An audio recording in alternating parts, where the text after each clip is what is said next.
We're live. I'm fixing a few little things. I want to have 2 bingo cards up tonight. Because I have the fatal flaw of hubris.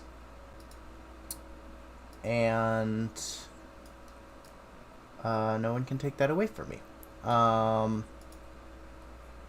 So here's what I want to happen. I want to put this over here. I want to take the bingo cards, and you'll notice my darling bingo cards are open in 2 different programs because I could not get OBS's window capture to understand that 2 different windows of, you know, fucking Microsoft's photo opener thingy were actually different for whatever reason. It just couldn't be done. So I did my best. I jury rigged some fucking hot dog shit together, and I do it for you. So, what do we have on the docket for today, ladies and gentlemen? I say ladies and gentlemen, I mean femboys and gentlemen. Ladies do not watch this channel. There are no women in my audience. And that's exactly how I want it. Fuck women. I'm just joking. As you can see, we have some crazy shit here, but I want to start with some, like, I don't know what I want to start with. I want to do a little bit of Reiki because, I was talking about Reiki at work today. And, my one coworker is like, "Oh, my brother's wife does Reiki." It's like, okay, cool. Like, I'm happy for her, but why though? And then, like, I wanna get a little bit back into some of the weird stuff that we've seen, like, a while back. Let me just make sure this looks good. How good does this look? Does this look like garbage? The bingo cards look a little bit trashy. I'm gonna make them just a bit bigger, and then I'll, like, change the... Charlie, please do not whine. Do this. That should look a little bit better for y'all, right? Yeah, that's a bit better. Okay. So, I've sorted by new, and I've searched for Reiki, and this is one of the first videos that came up. So, I strongly believe that this is going to fall under the New Age bingo. But, just in case, I got, Ancient Aliens are up as well. I have them both. They're both ready to go. So let's get started. Hi guys. So I wanted to tell you about my first experience with Reiki session. I just had my first time ever Please don't receiving fight. Reiki, and it was absolutely No, Jack. inside. Your father's gonna be home soon. One thing is that at the end of it, I do not feel relaxed. I actually feel super hyper, which was different Boys, from what stop. a lot of people told me. I would feel sleepy and heavy, potentially emotional. Charlie, At the end, if you chew on that cord, I will kill you. I couldn't keep my eyes closed. I felt like I needed to get up and start running around. So it was super beautifully, like, charging for me. Oh yeah, It's super a great beautifully feeling charging. to feel recharged at 6 p.m. Stop. on a Wednesday night. Stop now. So Go lay down. I Go. I'm friends with one of my local monks, and she was talking. And I'm not drinking more than just this tonight also. Said, well, unless someone subs, in which case I'll do my mandatory Malort. Referred me to this beautiful lady named Monica, and I'll try to put some more information here if you guys are interested. She's located in Shingle Springs, and I had the most beautiful experience with her just now. She does her sessions in the evening, it seems, which was actually perfect for me. Oh, this is healing in any context also. And first, I felt the sensation most in my head. I think the first 10 minutes, I was trying to relax a little bit more and kind of feel more open to whatever it was that was coming my way. So I felt like I needed to stop my thoughts. The first thing I kept thinking is that I need to stop thinking and feel more, like the sensation of what I actually am experiencing more than what I'm thinking about and what am I going to do tomorrow? Why do I feel like this? Instead just receiving the sensation. I feel like that was receiving number the one thing sensation. that was helpful. There. Then the most sensations I felt around my head, it was like in incredible waves. Incredible waves. Floating, and it was crazy. It was very unpredictable.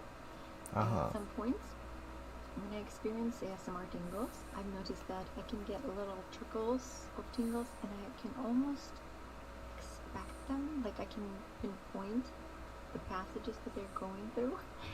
It's also actually very hot in the car, and I have no AC running. So anyway. But with this time, I could actually feel her hands.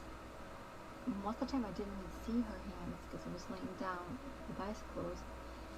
But I could feel like circles of energy pulsating in like waves. Okay.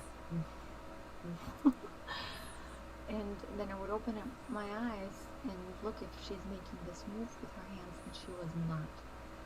And it was the coolest sensation, so I really enjoyed it. I had massive tingles most of the time, especially anything around the head and the shoulders. I could just feel the tingles just going crazy overdrive. And it was so beautiful, you guys. As far as cleaning and cleansing sensations, say something about crystals. I felt a very strong feelings around my right hip, which are very sudden because I don't actually have problems with the right hip. But when she was standing next to it, again, closer to the beginning of the session, I felt like, again, almost like a burning kind of circle of burning, like kind of moving in onto my leg. And it was like from small to kind of spread out and like almost enveloping from my knee to my hip bone. It felt crazy interesting. So I don't know, maybe I was storing something there. As far as the rest of my body, there were crazy amounts of sensations everywhere, just besides that hip. I did feel when she was doing the chakras, especially my solar plexus and chakras? My sacral chakra. I didn't feel root chakra as much. Don't have chakras on this one. God damn. Solar plexus, and they were like going deep. And a couple times I opened my eyes because I could feel it, and there her hands were. And even though she wasn't touching me, it was like a good 10 inches away from me, and I could just feel like concaved feeling, like almost something is like as if you have like a bowl laying on top of your stomach, and it's making like a dip inside. That's what it felt in these two areas, sacral and solar plexus chakras. So it really felt like a vortex almost, as if we're really felt. Okay, what else? Fuck, she said vortex and not portal. I really wish she was talking to me throughout the session, but it was pretty quiet. I loved the sounds of water that she had, the trickling water, and she had the waves sound, so it constantly was like waves coming in and out. I love that, actually, that there was no music. I was surprised. I'm like, I was pretty sure it was music. And it was not, and it was beautiful. I actually loved it, just the sounds of water. What else? She did use some essential oils, but they were not strong. So essential oils? Yes! Oh, dude, we never get essential oils. You're allergic to that. Fucking love they it. likely will be using some version of essential oils. I did not have any problem with it. It smelled great. It wasn't strong either. Her hands were very nice and clean. She just washed them just before the session. And they Glad she washed her hands. clean soap. So that felt great too. At the time, this is a pandemic time, so she was wearing a mask, which is very nice of her. She said that I can, but I don't have to wear a mask, so I chose not to wear a mask. And like 7 minutes or like 5 to 10 minutes into the Oh, wait, session, when was this? Is this... Oh, this is like strong 9 days urge ago. to unhook my bra. So don't wear a bra, or maybe just wear a very loose fitting bra, something that you can actually breathe in. I think that's it. Yeah, I absolutely loved it. The session was beautiful. The sensations were great. It worked out perfect. I'm just super charged. That's the thing. I'm like, I told her about it. She's like, yeah, I felt at the end like you wouldn't you wouldn't like go into the relaxed state. I felt hyper. Like I felt like I was twitching everywhere, ready to get up, and not because I was tired. The other way around. I was energized. And she said it's because you were charged. And everybody reacts differently. Some people they raise Get it down a down. little bit to give them Get pep down. and some people are going to be like, Go. who actually lighten up on their Go lay feet down. after a Reiki You're a session. sweet An boy, hour I know. of laying down with my eyes closed, experiencing SMR tingles. Who knew I would be energetic? So I know this is super relaxing. I'm not trying to do that. So anyway, so thank you so much for listening. Oh no, she live, laugh, loves.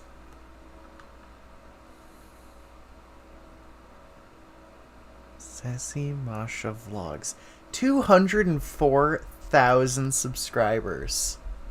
Are you fucking kidding me? I know, Charlie. I fucking know. How does this... You're just like... What's your most popular video? Ah, she's a Russian immigrant. 5 things you didn't know about me. I don't know anything about you.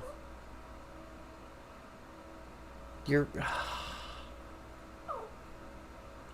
She's such a basic...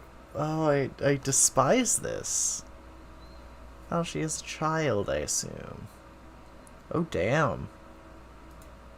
What's her husband look like, though? Hi guys. Hey guys. So we have a Okay, her husband is cute. Her husband small is secret kind of that we cute. have been keeping from you, and that is that we're pregnant. Great. Hello and welcome. I'm Andrea Kennedy. Oh, man. Have you ever Alright, we wondered, got two... how do I know that the Reiki's working? We got two different crazy and that suburban is a white common women. question for both practitioners and also those who receive Reiki treatments. How do I know that the Reiki's actually doing anything? And that's what I want We're to gonna talk to you check out about this in lady's video. channel too after First this. and foremost, I do want to say self-Reiki, if you're a practitioner and engage in self-Reiki, which I hope you do daily. But just so you know, it's very common that when we administer Reiki to ourselves, we don't feel a lot. And it's so common that you'll doubt if It's anything's okay, happening. sweet boy. That's completely normal. And Jack, trust no. me, things are happening. And of course, it's all for your highest No. good because that's how Reiki works. It's just that the contrast doesn't stand out to us when we're in both roles of practitioner and receiver. Anyway, let's move on. So let's say you're a practitioner and you're offering Reiki to someone else. Now, especially if you're not feeling the energy very strongly, you would really want to know, is this even working? How do I know it's working? Reiki has been shown in scientific studies Stop. to shift a person's nervous system Stop. from the sympathetic mode to the parasympathetic mode. What does that even Stop. mean? The sympathetic mode is more commonly known as the fight or flight mode. So we're under stress when What? our nervous system is active. in that Reiki way. triggers a fucking fight or Parasympathetic flight is the opposite, response. also known as rest, digest, and restore mode. Oh. When our nervous system is engaged in that mode of operation, our Okay, body that is makes a little relaxing. more sense. Our body is then attending to other jobs that the cells have, namely digestion, taking care of the non-survival tasks that they would have to do in the fight or flight mode. So the cells get a break and they get to take care of themselves as well when we're in the parasympathetic Your side of the nervous cells just take a little... Oh, this is Reiki. How to tell if Reiki is working. Were you here for when we did the the Reiki stream where we all became first level Reiki practitioners, because everyone who watched that stream is now a first level certified Reiki artist. system. And so why is that important? As a practitioner, if you Yeah, have yeah, that's your what that client, was. the We're just person who's sitting revisiting on Reiki briefly. a table or a bed or something like Stuff. this, you can visually see them. We're as they're revisiting receiving Reiki briefly. You can also And then we're moving on to some Lemuria stuff. Some more Lemuria stuff. The Tree of Death? Whatever the fuck the Tree of Death is. And also, this is coming up tonight. I really am interested in this, which is the, I don't know if you know the Nation of Islam. They're a black supremacist cult, and they've created their own Ancient Aliens alternate history of the world. So we're going to watch their lore videos. also hear with your ears what might be happening. And commonly, when the person's nervous system Reiki people shifts talk really from slow, so we're going to stress go mode up. to parasympathetic mode, the digestive juices of the body, the secretions occur at that point, which can often cause the stomach to growl. So if Oh. you've ever been in a session wondering, is the Reiki working, and their stomach starts to growl, feel really good, and know that the Reiki's working because they've shifted into that relaxation mode. And we know from studies, again, that Reiki has that effect. Sure. Another thing to look for is swallowing. So the person receiving Reiki may be swallowing a lot. Again, it I'm laying on a table, and someone is going like this over my body. And I know the Reiki is working because I just keep swallowing. can cause an increase in saliva because that is related to the digestive process. So gurgling stomach, that's a good sign. Swallowing a lot, that's another Maybe good they're sign. just Another hungry. thing to look for would be the eyelids fluttering, just fluttering a little bit. And that's another sign that the body's receiving Reiki. Something Okay. else to look for would be intense relaxation or falling asleep, which is pretty amazing if you think about it. Clients used to come into my office that I, have never met before. They're laying in on a medical table building, for which like 2 stresses some hours. people Of out, course right? they're gonna And fall they've asleep. perhaps never been there before, maybe never even had Reiki before with anybody. But they're Oh, new to me, new to the surroundings, okay. new to Reiki. They come in, they lay down, and within 5 minutes, they're sleeping. That is pretty unheard of, don't you think? So that is some intense relaxation happening there, and we know Reiki causes the relaxation response. And it's not Sure. really even so important. Sure, Well, whatever you say, relaxation allows lady. the body to support its natural abilities. I to heal like itself. this and thing. so the body needs a break.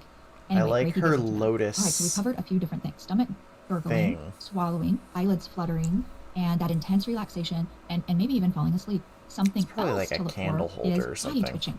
So Reiki, as it moves through the body, will often undo little catches in the energy flow, and as it does that, it creates jerking in the body. So if your client, Oh, and I want to say to you, wait, this sometimes is a can be crystal pretty pyramid. pronounced, almost look We like got a seizure. crystals. And I don't want to spook you or anything like that, but every now and again, a client receiving Reiki will really jerk, kind of wildly. And so it's important to know this ahead of time.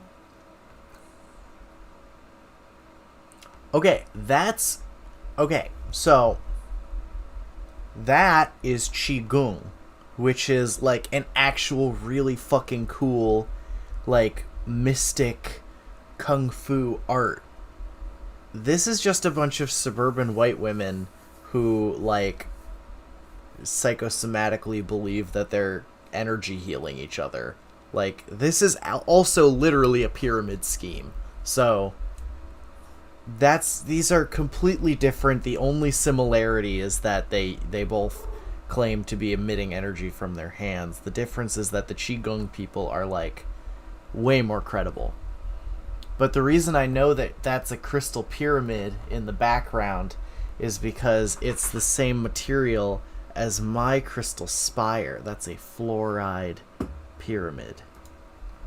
So you don't get too No, concerned about fluorite. it. It's just normal. Fluorite One of the pyramid. ways I describe this in my classes or to my clients, I keep wanting to talk about fluoride because I recently bought a water distiller, so I'm actually distilling all my own drinking water now, including my big old pitcher of juice right here. So I am no longer drinking fluoridated water. I am simply better than all of you. is if we have a hose, a water hose, and it's got a kink in it, so a blockage, as we go to unwind the hose, when it gets close to being Wait, open, this White so that Claw is water can probably flow, made with it'll jerk fluoridated open like water. that because God that water damn really it. wants to rush through. And so that's the little analogy or the little There's no description that escape. I offer. So thinking about it like that, as Whatever. Reiki I've works cut my to go through fluoride the body, intake and it comes up massively. against a little kink I don't know in if it's gonna do flowing, anything. mechanism of the energy system. I don't know if It it'll will work on actually that, and as affect it gets close anything. to opening, it creates a I've little cut pop, it down. and, well, I don't know about pop, but it creates a little pop movement there Little in the pop. energetic pathways, and that results in the body actually physically moving. Now, in my case, when I receive Reiki, my finger will go like this. I know it seems really kind of strange, but every time I receive Reiki, I'm laying there, I'm relaxed, and my finger just does that. So that's just another little thing, another little tick or something that I always know, oh, here comes the Reiki, because my finger goes like that. So I'm Okay, just giving you miss. different. Okay. We're done with you. Let's... Secret Code of China. No, let's get to the good shit. Let's start this. I want to watch this. I want to know... I want to know this. Oh, alright. There's our boy. There he is. Let's... It's the big head scientist. He certainly has a big head. Oh. Oh, I need to put this in theater mode so you can fully appreciate this man's. What is this? Is this gonna be like Scientology?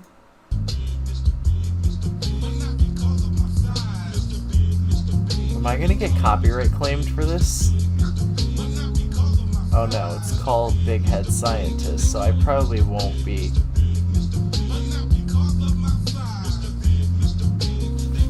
Okay. Thousands of years ago, on this planet we call Earth, our planet was visited by various groups of extraterrestrial humanoid beings. Alright. These extraterrestrial humanoid beings had to leave their planet and seek refuge here on Earth because their home planet had been destroyed by evil.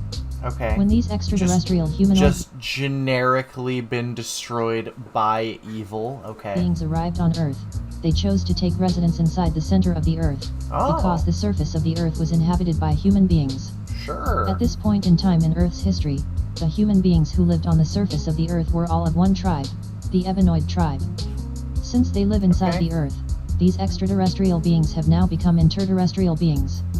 The Okay. center of the Earth where these interterrestrial beings reside also contains an inner sun.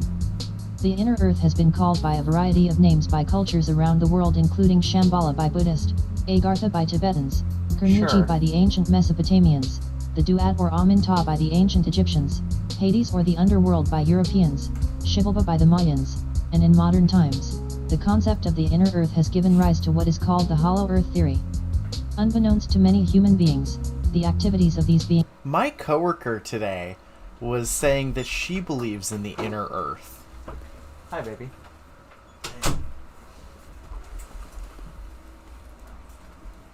Oh, that's your work stuff. Let me see your chef's coat.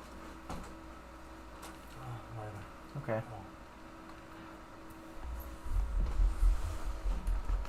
beings which reside inside the Earth has affected the course of human history and human development.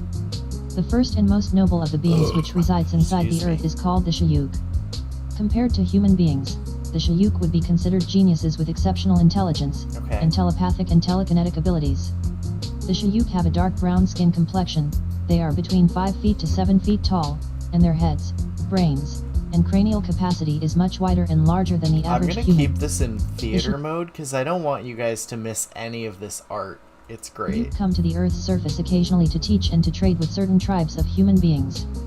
The teachings of the Shayuk are so profound that when they come to the Earth's surface to teach, they are often called deities, gods, priests, prophets, messengers, and seers, and because of this fact, the Shayuk have strict laws which limit the interaction of Shayuk tribal members' contact with the humans on the surface. The Shayuk commonly interact and have mixed in with the surface world humans called the Danakil or Danakil, also known as the Afar people, in present-day Eritrea, Djibouti, Ethiopia, and Somalia. Are you just saying that because they have, like, are you saying that they have big heads, or like, is there just Normal. The chief of the Shayuk is named King Fuelkor, and his daughter is named Princess Radiya, and two of his brothers are named Amo and Yashak, who has always been jealous of his brother King Fuelkor. King Okay. Fuelkor's brother Amo had fallen in love with a surface-dwelling human female, and he would Okay. sneak to the surface world to visit her, and would also pass himself off to the surface-dwelling humans as a psychic and a magician, and for these acts, Amo was exiled Psychic powers? We got psychic powers. to live on the surface, 20 miles outside of the present-day city of Mecca in Saudi Arabia. As long as the people in the inner earth spent most of their life in the inner earth, then they will not die. However, to be exiled to the surface world means a person from inner earth will eventually die like the mortals on the surface. Okay. In the caverns adjacent to the Shayuk, resides another group of nobles called the Sinin. The Sinin are also highly intelligent, but also have a fighting spirit. The Sinin are between 5 feet to 7 feet tall and have a variety of complexions from yellow to brown, and When you say 5 feet to 7 feet tall, does that include the big ol' cone? Like, cause like, if you're 5 feet tall, but like the top third of your head is a cone, like you're actually the same like eye level as someone who would be like 4'6", you know? Like if you're a 6 foot tall cone head, you're still a manlet. Like, oh, that's depressing. they are hairless and are most noted for their cone-shaped heads. The Sinin commonly interact and have mixed with surface world humans including the ancient Egyptians, the Olmecs in present-day Central America, the Mangitog people in the African Congo, and the Elongated Paracas people in skulls. Peru. The chief of the Sinin is named King Lamsa, and his daughter is named Princess Lucina, and his son is named Prince Atif. Why do we need the whole family lines for these, like, groups? One of the wretched group of beings which resides inside the earth is called the Samin. The Samin are grotesquely Oh. obese, pale, with long elephant-like noses, and Okay. are very negative and aggressive. The Samin were actually the manifested evil grafted out of the Sinin on their home world prior to these beings arriving on Earth. Since the Samin were grafted What? out of the Sinin, it is the responsibility of the Sinin to police and keep in check the evil activities of the Samin. It is said that an American named Richard Sharpshaver encountered the Sinin and called them the Turos, meaning interrogative robot, and he also encountered the Samin and called them Duros, meaning detrimental robot. What? One day, the wretched Samin raided and invaded the village of the Shayuk, stealing food and terrorizing the Shayuk family. When King Fuelkor found out about this invasion by the Samin, he sent a telepathic message to King Lamsa stating that the Sinin has neglected their responsibility to keep the Samin in check, because the Samin were currently raiding and invading the village of the Shayuk. Upon receiving the telepathic But- message from King Fuelkor, King Lamsa went with his brethren to the caverns of the Shayuk to stop the invasion by the Samin and to drive the Samin back to whence they came. After driving the Samin away from the lands of the Shayuk, King Lamsa apologized to King Fuelkor, but tension remained between the Shayuk and the Sinin for some time after the incident. In order to make peace between the Shayuk and the Sinin, King Lamsa offered his daughter Princess Lucina to be a wife of King Fuelkor. King Fuelkor accepted the peace offering from King Lamsa, and in turn offered his daughter Princess Radiya to be the wife of King Lamsa's son Prince Atif, as was the Okay, that's fair. That's how kingdoms do these things. custom, and there was peace in the land for some time between the two tribes of the Shayuk Where and the does Sinin. Ashtar come in? However, King Lamsa's daughter Princess Lucina was angered and outraged because she did not want her father to give her away to be the wife of the Shayuk King Fuelkor. Princess Lucina felt like an outcast and out of place living amongst the Shayuk people, and she Okay. did not like living by the strict laws of the Shayuk people. That's fair. Princess Lucina always wanted to marry a man from her own people the Sinin, and she did not want to be married to a Shayuk man. Well, I mean, it's kind of that Disney Brave story where it's like, oh, arranged marriage bad, but these guys are just so smart that they didn't even think about that. One day Princess Lucina, now the unhappy wife of King Fuelkor, met Yashak, the jealous brother of King Fuelkor, and they conspired together based on their hatred for King Fuelkor to have an illicit sexual affair together behind the back of King Fuelkor. Princess Lucina and Yashak would travel to the surface world to the home of Emo, the exiled brother of King Fuelkor and Yashak, and it is here What? where they would have their illicit affair. Why This did they affair have between to go to the Princess Lucina surface and for Yashak that? went on for months with them sneaking back and forth from the inner earth to the surface world. Also, Why did the art quality drop dramatically? Why are these like MS Paint? And eventually Princess Lucina became pregnant. Look at these In feet. her pregnant state, Princess Lucina would not return to the land of the inner earth, but would remain at the home of Emo, and Yashak would stay with her. It was here in the home of Emo, 20 miles outside of the present-day city of Mecca, Saudi Arabia, where the child Yaqub was born to Yashak and Princess Lucina. The child Yaqub, being part Shayuk and part Sinin, had an enormous head the size of 2 men, and he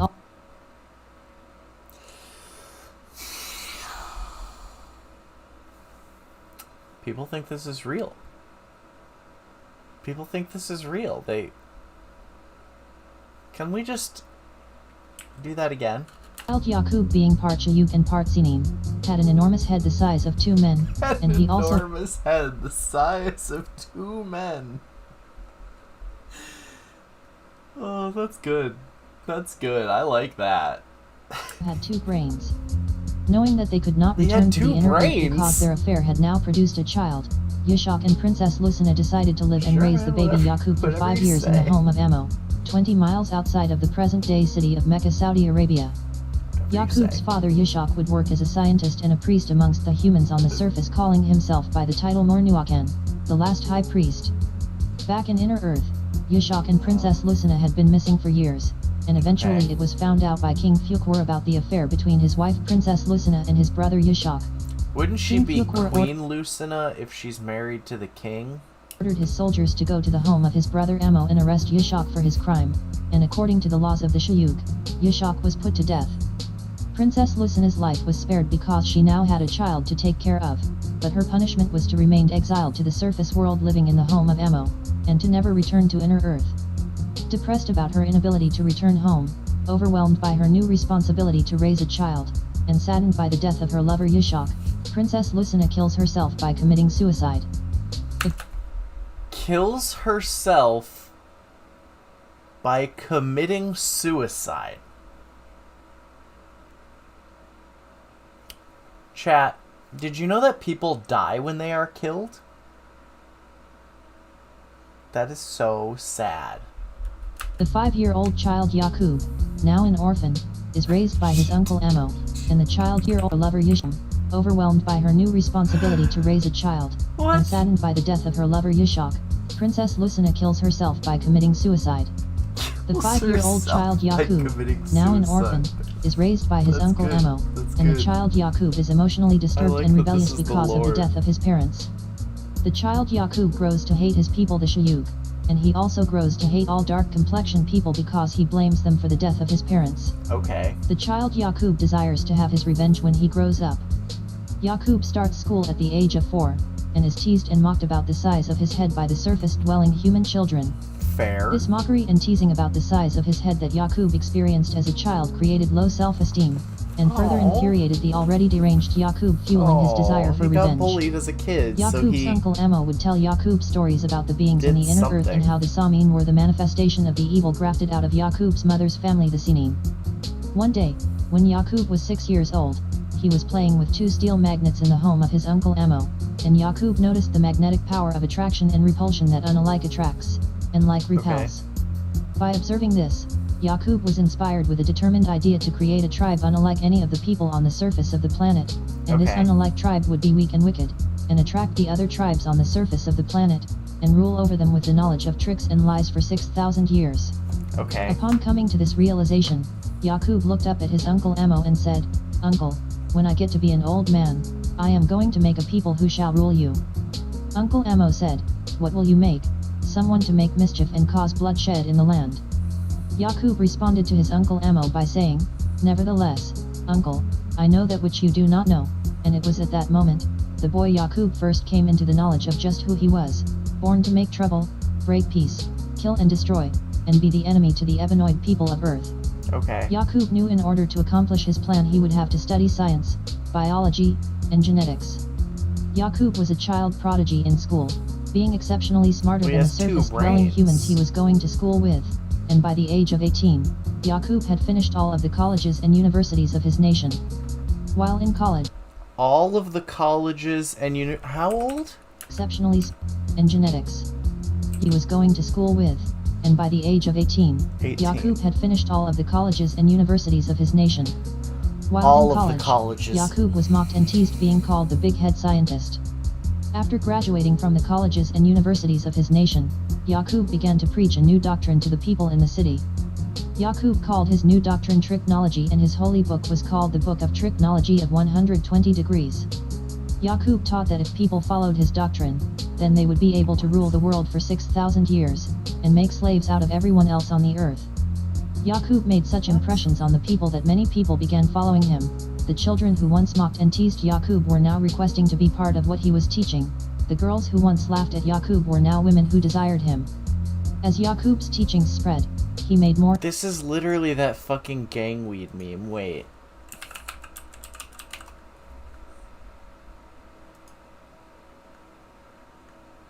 Where the fuck is it?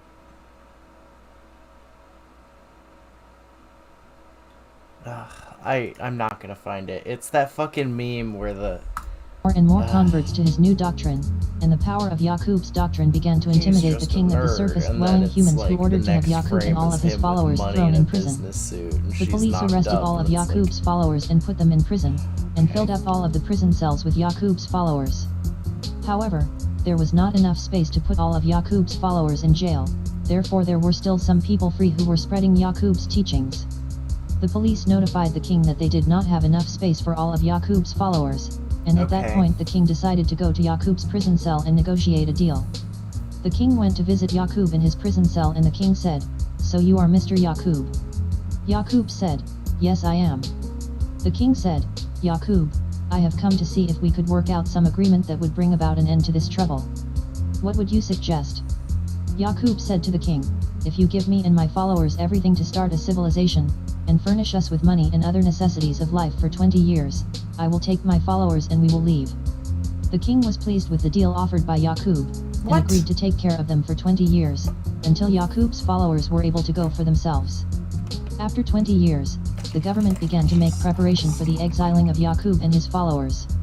The king ordered everyone rounded up who was a believer in Yaqub's doctrine, and they took them to the seaport and loaded them on ships. When Yaqub and his followers departed, there were a total of 59,999 followers, plus Yaqub, making 60,000 total people on 100 ships. Sure. Yaqub and his fleet of Why ships not? departed from an area 20 miles outside of the present-day city of Mecca, Saudi Arabia, and set sail on the Red Sea, and sailed all the way around the continent of Africa to go to their destination, which was the area which is currently called the island of Patmos, or Palam, in the Aegean Sea. While on the ships sailing around Africa to get to the area which is currently called the island of Patmos, Yaqub began the second part of his plan, which was a eugenics human graftation experiment. What? Even though all of the people on the surface of the earth were of one tribe, the Ebenoid tribe, there was still some variation within the Ebenoid tribe, and Yaqub began to highlight these differences, and Yaqub taught these people that they were special, because Yaqub planned to use them to graft his new tribe. Yaqub developed his theory by studying his own genetics under the microscope and noticing that there were two different genes in him, one gene that was dark from his father Yishak's family, the Shayuk, and the other that was not dark from his mother Princess Lucina's family, the Sinin. Yaqub began to have children with the women on this ship, and the babies which were born that were a lighter complexion he would spare their life, but the babies which were born which were of a darker complexion, Yaqub would have thrown overboard into the ocean. Yaqub felt if he could successfully separate the darker gene from the lighter gene, then he could graft the Ebenoid tribe into its last stage, which would be albinoid. Yaqub planned to create a tribe of albinoids, which he discovered was weaker than the Ebenoid gene, which would be unalike, to rule the Ebenoid nation for 6,000 years. When Yaqub's followers found out about his new wicked plan, and learned that he was killing and throwing babies overboard into the ocean, They had some serious questions about why he would do that. 95% of his followers lost their loyalty to Yaqub, Okay, and good. abandoned his mission and jumped ship. As Yaqub's fleet of ships sailed around Africa, people who lost loyalty to his mission would jump ship into the areas which are now Egypt, Sudan, Ethiopia, Kenya, Djibouti, Somalia, Mozambique, Namibia, Senegal, Morocco, and Tunisia. 10% of the original 60,000 of Yaqub's followers betrayed Yaqub and jumped ship. 85% of the original 60,000 of Yaqub's followers jumped ship because they were confused why he would do such a horrible thing, leaving only 5% of the original 60,000 of Yaqub's followers who actually made it to their destination of the island. Where are you going? Island of Patmos in the Aegean Sea. As king on his island, Yaqub set up birth control and Planned Parenthood laws which would contribute to his plan of negative eugenics and genocide Planned Parenthood laws. to breed his albinoid tribe.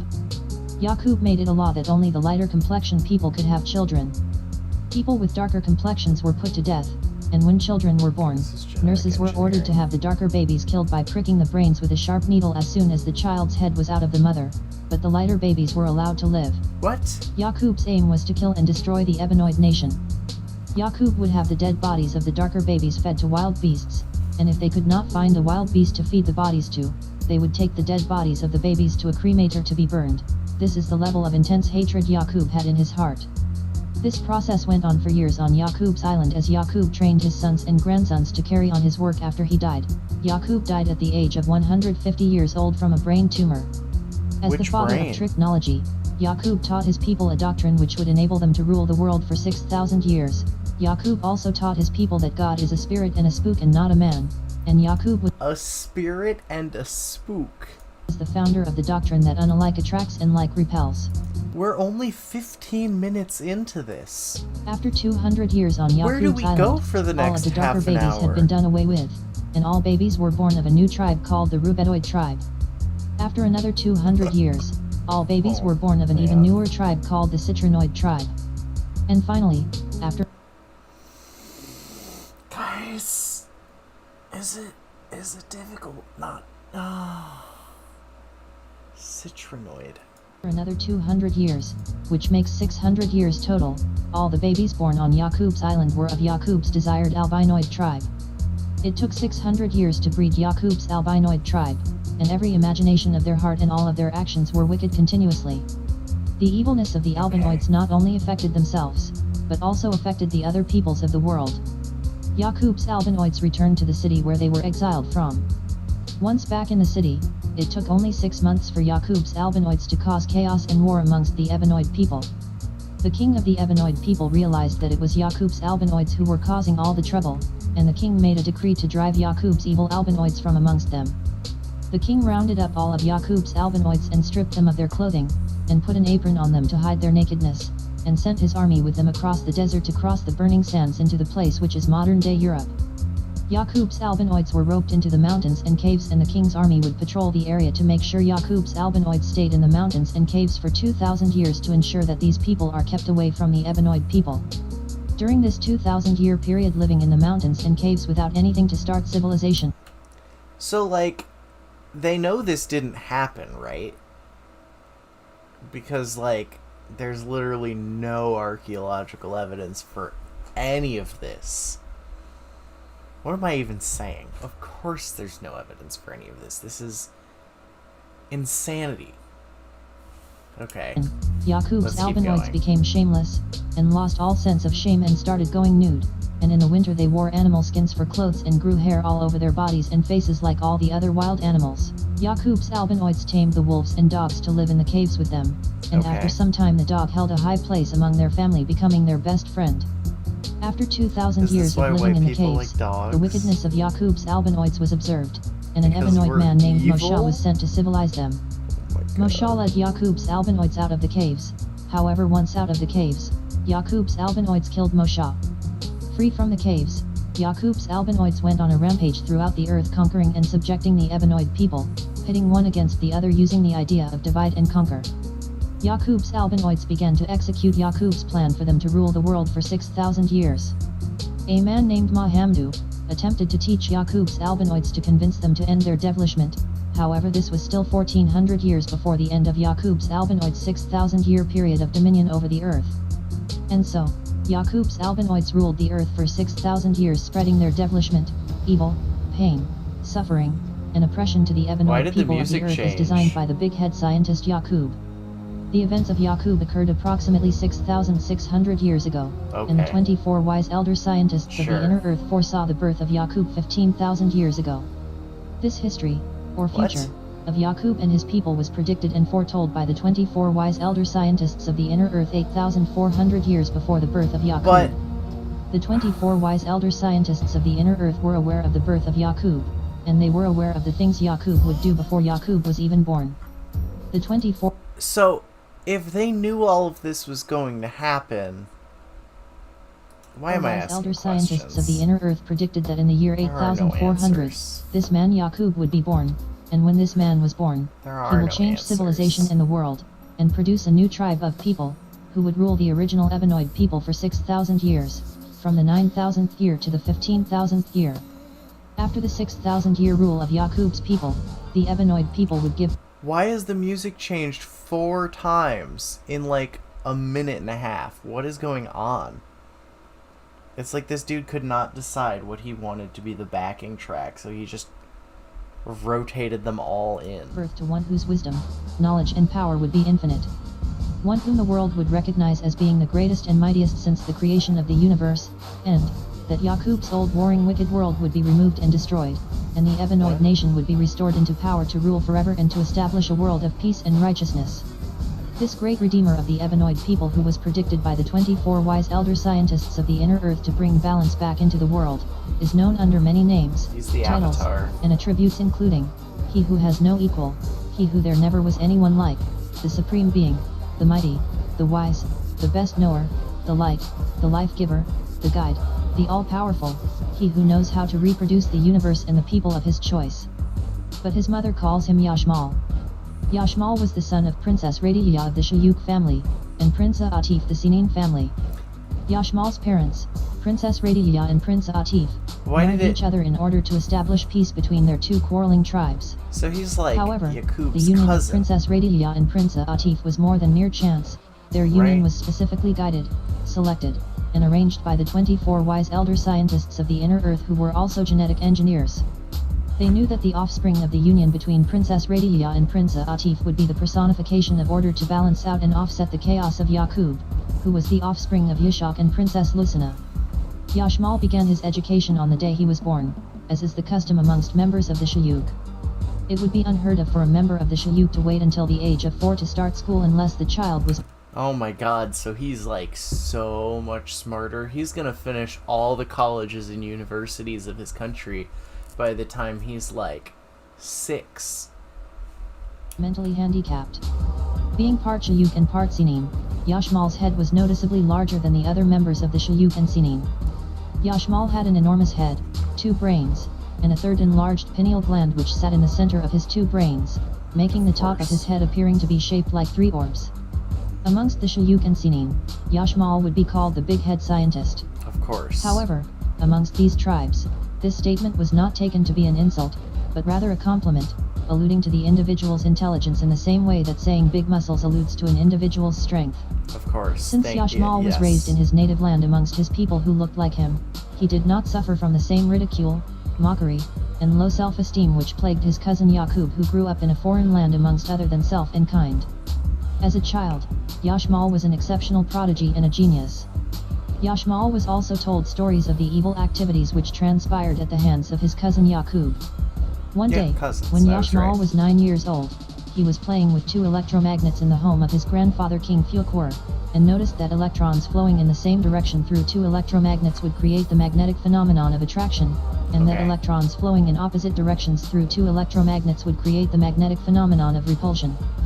By observing this, Yashmal realized that like flowing energies create attraction and unlike flowing energies create repulsion. Thus, Yashmal was inspired with a determined idea to direct the flow of mental energy of the Ebenoid people of the planet in the same direction so that the Ebenoid people of the planet will be unified again to be strong and righteous, and bring peace and balance back to the earth forever. Okay, side note. Why does every like weird, crazy ideology have something to do with magnets? Like, just look at the fucking juggalos. They care a lot about magnets. There's those Christian sects that are like, oh, you can't be gay because magnets. Or, you know, just like stuff like that. Like, why are fucking lunatics so obsessed with magnets? Upon coming to this realization, Yashmal looked up at his grandfather King Fukur and said, "Grandfather, when I get older, I am going to make a people strong and righteous, and I will eliminate the devilishment which has come into the world to show and prove real power and wisdom, and bring back peace and supreme balancement forever. Grandfather King Fuokur said, "What will you make? Someone to establish order and cause harmony in the world." Yashmal said, "Man plans, and I plan, and surely I am the better planner." And it was at that moment, the boy Yashmal first came into the knowledge of just who he was, born to establish order, bring peace, build, create, and be the redeemer to the Ebenoid peoples of Earth. It is common for members of the Shayuk tribe to finish all of the coursework taught in all of the colleges and universities of the surface world by age 9, but I fucking called it. I fucking knew it. Yashmal finished by age 7. I was a year off. All of the colleges and all of the universities by age 7. If it took a member of the Shayuk tribe until age 18 to finish all of the coursework taught in all of the colleges and universities of the surface world, then that person would surely be looked at as being mentally handicapped or mentally retarded. Yashmal finished all of the advanced universal sciences which are taught by the schools in the inner earth by the time he was age 12, even though it is common to finish this coursework by age 15, but Yashmal was a genius and a prodigy. After finishing school, Yashmal met with the 24 wise elder scientists of the inner earth and told them of his intention to travel to the surface world as a bringer of peace and redeemer of the Ebenoid people. Yashmal was tried and tested by the 24 wise elder scientists of the inner earth, and once found worthy, at age 18, Yashmal traveled to the area presently known as the Mwanza region near the countries of Tanzania, Uganda, and Kenya in Africa. Yashmal called his new doctrine Teachnology, and his holy book was called the Book of Teachnology.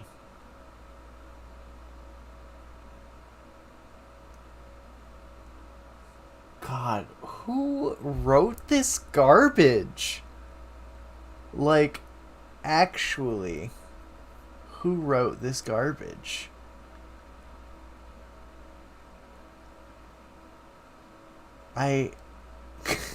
Princess Lucina kills herself by committing suicide.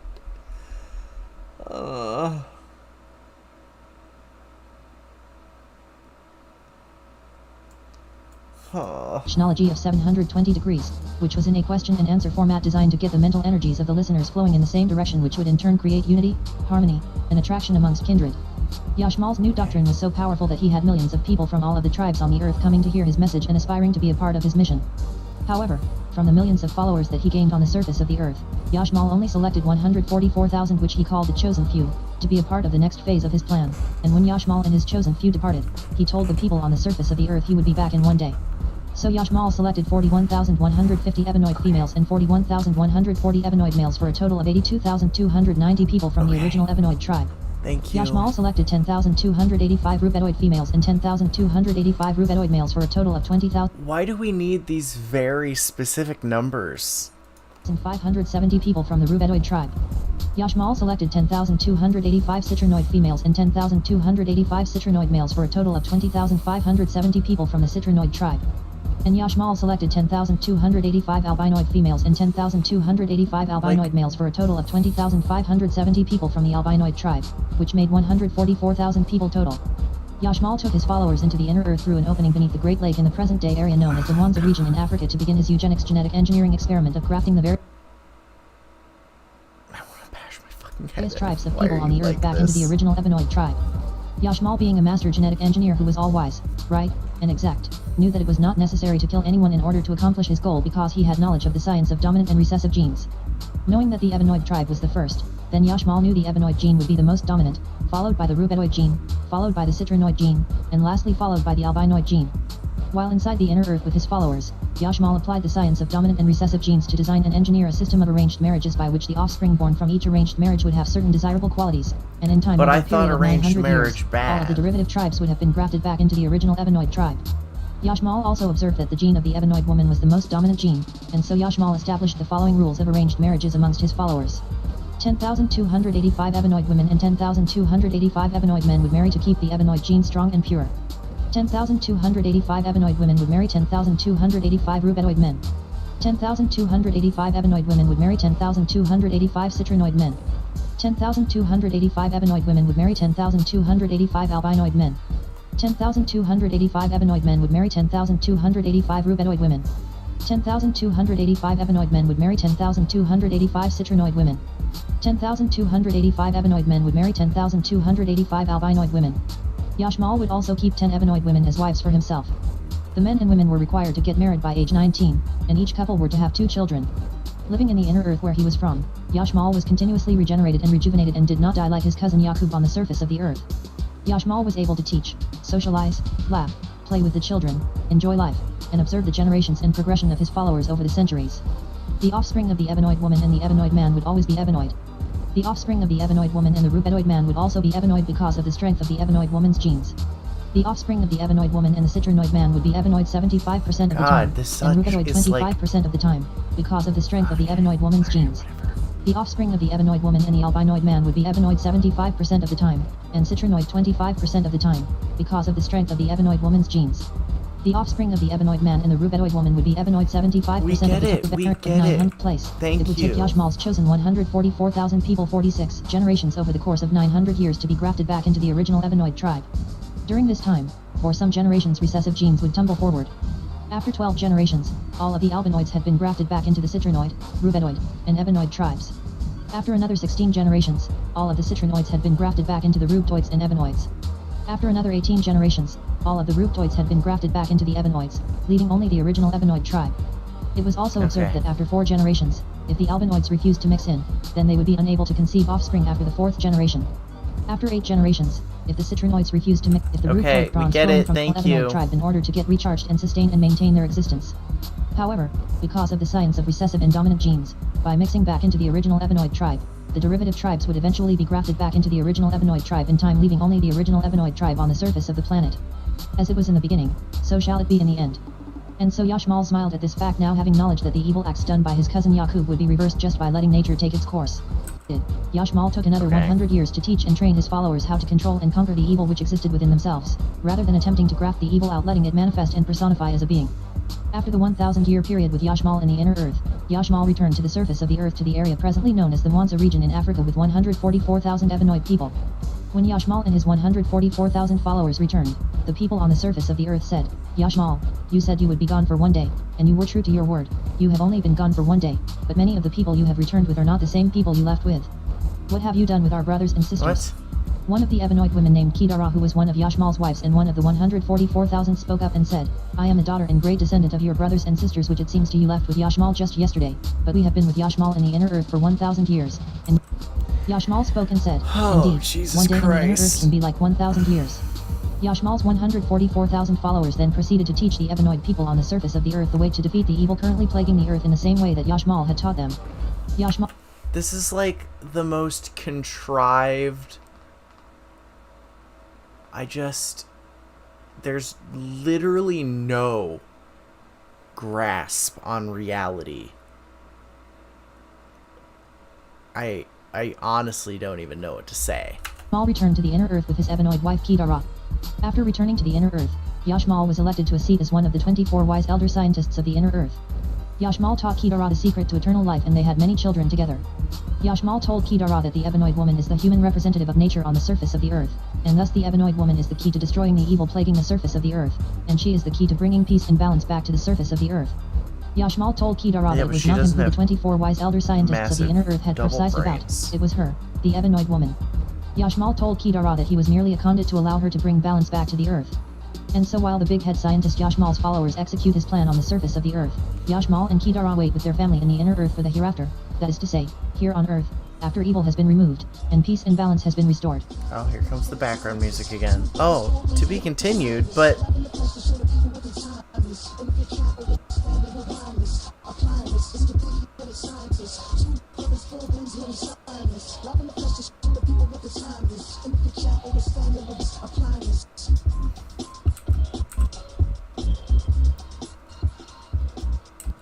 Master Farad Muhammad taught me on the race question, the origin of the races. Oh, In the beginning of the Okay. races, they numbered around 4. okay. So this is just like a really weird racist conspiracy theory.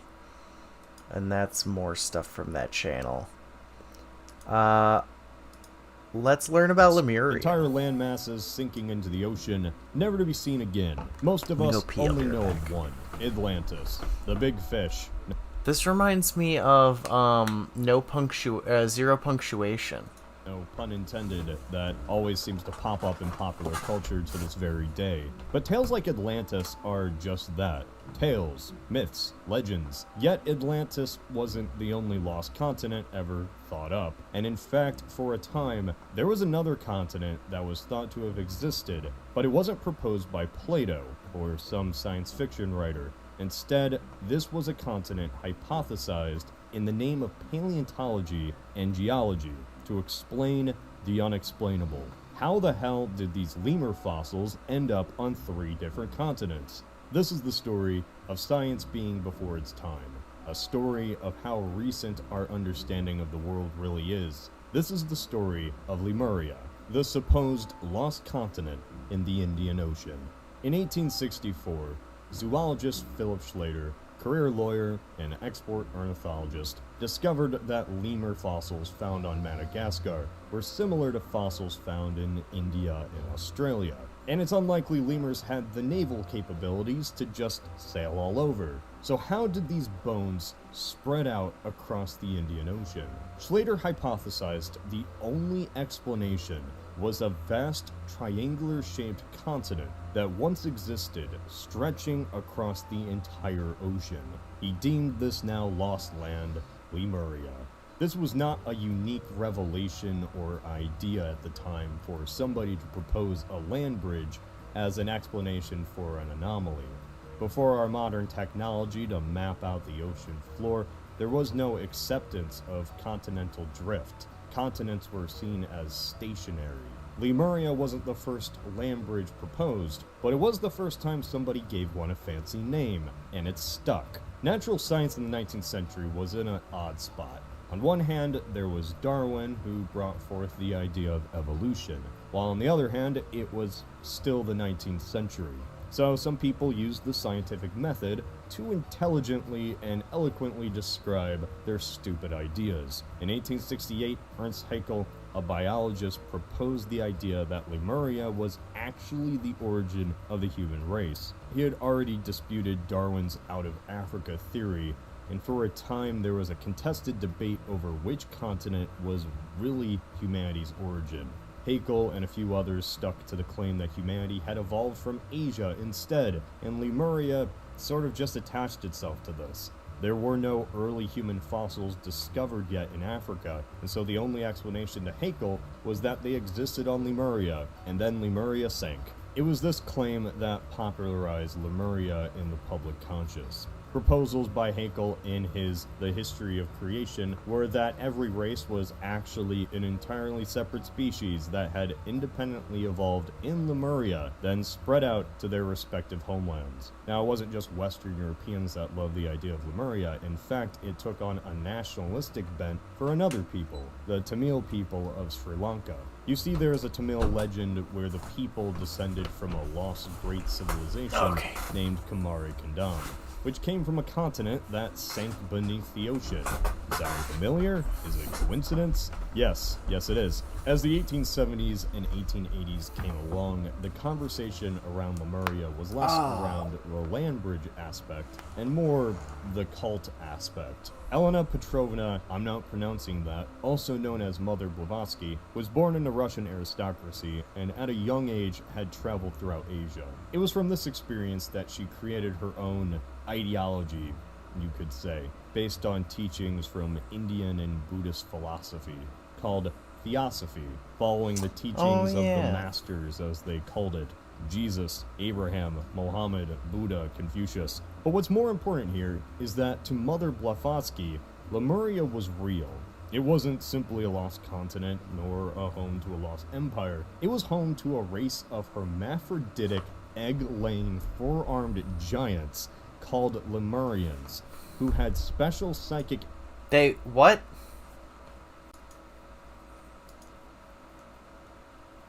energy and connections to the cosmos. These were one of the original Cosmic 7 consciousness. human races who lived with dinosaurs before the continent sunk. So yeah, that's where the conversation went. Thankfully, Alfred Wegener proposed the theory of plate tectonics in 1912 as an answer to all of the questions the scientific community had been pondering about for decades. the continents simply drifted, which meant these lemur fossils were once much closer together. Everyone collectively agreed that this made more sense, and the idea of Lemuria died forever. Just kidding, the scientific community dismissed the idea outright, and Wegener died in 1930 without ever seeing his ideas accepted. Continental drift wouldn't be accepted until 20 years after his death, once radar was invented and we could actually map out the ocean floor. Lemuria was proposed in the mid-19th century and really didn't go away from the scientific discussion until the mid-20th.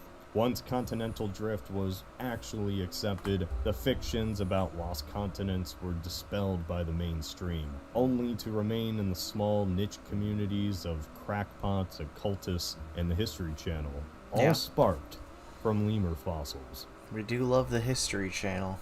Wow, imagine thinking a continent was in the middle of the Indian Ocean. How crazy. You know what's also crazy? Thinking you're safe on the internet. No, we're not doing the NordVPN thing. Thank you. But here's real accounts of Lemuria. From Richard Shaver, who, if you remember, was mentioned in the Yakub story for some fucking reason.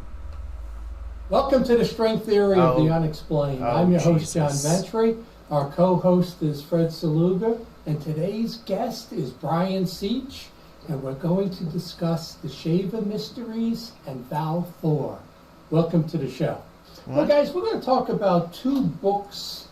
I think they're little-known books as far as I Remember Lemuria, the Shaver Mysteries, and I think it was called The Guest at the Pentagon, Visitor to the Pentagon. Yeah, there it is. The Right, book, yeah. right. Visitor to the Pentagon and Val Thor. So let's talk about these two. First, we'll follow the presentation. You can see the artwork that was done back then. And he called it, Richard Shaver called it the I Remember Lemuria. And I don't know if you guys know, but this is called like pulp fiction, pulp art. Right, you know? right. And in August of this year, the Pulp Fest is coming to Pittsburgh. Oh, really? I That's bought a interesting. ticket to it. And they got all these magazines, interesting. amazing Okay. stories, all of that. All of those magazines from the 40s and 50s, maybe the Richard Shaver, he was in so many of these books.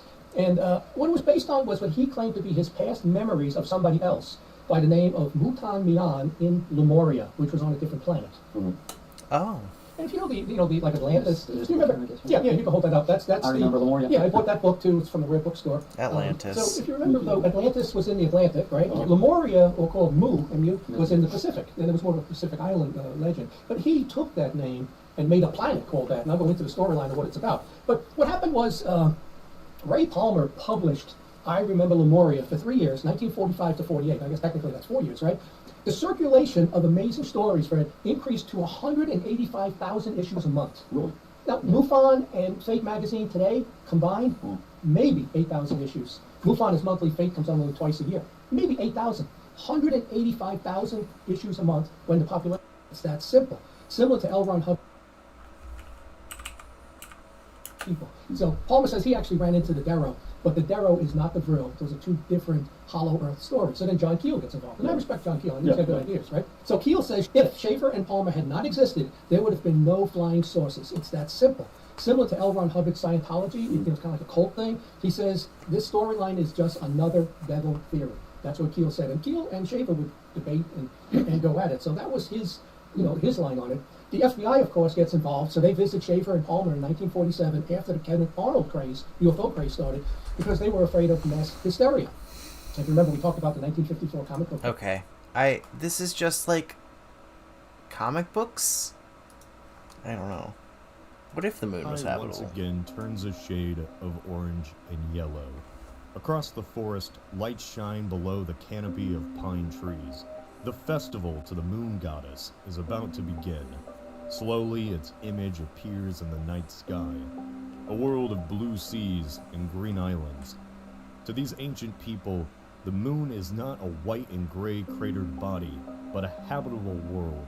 Even if for thousands of years humans will never touch it, it will inspire myths, legends, and shape the way that people view the cosmos around them. This is an alternate scenario where the moon is a living world. That's cool. I'm into that.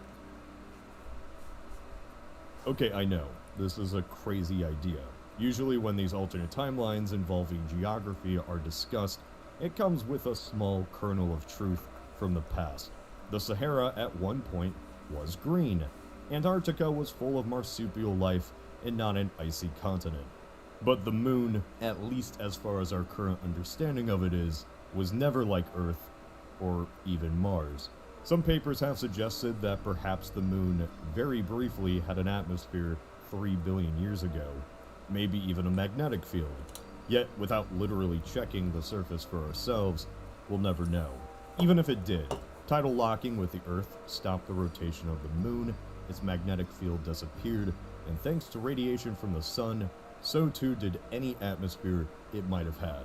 That, and since it's just so small, any gases it did have simply dissipated into space. Gravity is important, kids.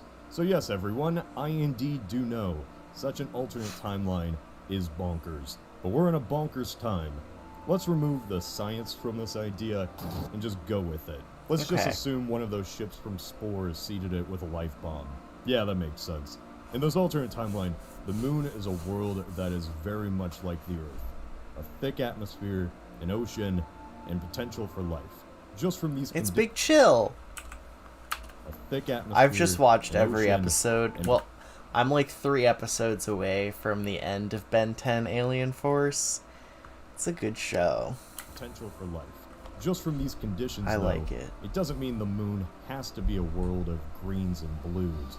Even for the Earth, early in its history, when it had single-celled life, the oceans weren't the blue that we know today. Too much oxygen led to the water itself actually rusting, and millions of years later, bacteria blooms gave the ocean a purplish hue. Or say if there is life, without plants that specifically evolved to contain chlorophyll and reflect away green light, which is how plants have their color, we could see alternate landscapes where the fauna is purple or even orange. We have It all purple depends on what plants. exactly the makeup of the moon's atmosphere is and what organisms are most successful. So why bring this up? Humans are visual creatures. We attribute certain feelings to different colors, and most major cultures throughout the world have included some reverence or worship of the moon since the very first hunter-gatherers. So the way that ancient humans would view the moon depends entirely on the composition and color of its surface, something that doesn't shift borders or states, but does change the countless myths and pantheons that have existed, even if just by a bit. Yeah, that's Say the fair. moon's oceans are red, and its land is barren. The moon is viewed far more negatively. Cultures could say that it's a destination of those poor unfortunate souls, or even the home to dark gods. But if the oceans are blue, and its land is green, the moon could be viewed as the physical home of the gods, a distant paradise that can be achieved by warriors, or even a literal deity in itself. Appearances are everything, is what I'm saying. Yeah, that's interesting and all, but what really is the main effect is another form of myth, how humans view themselves in the context of the heavens. Yes, we all know about the debate between the Earth in relation to the sun, but up until modern What? times, Oh. even the planets themselves weren't viewed as actual worlds like our own. The best we knew of them was that they were just distant balls of light that moved differently compared to the stars. The ancient Greeks, for instance, believed that planets were made of incorruptible material, Oh, shit. I gotta go to part bed of the after this heavens. one. And the reason God the damn moon it. was I different have to be up was early. because it was a part of the Earth. Oh, wait, no, I don't. But if the moon work resembled by 1, Earth, so I have to be up or at 11. ancient people at least recognized that it looked similar Okay. to the place they live, that perspective might change. They could have an opinion in a way that's more accurate, but also less so, that the planets and places apart from the Earth could maybe be just as real as the world they live on.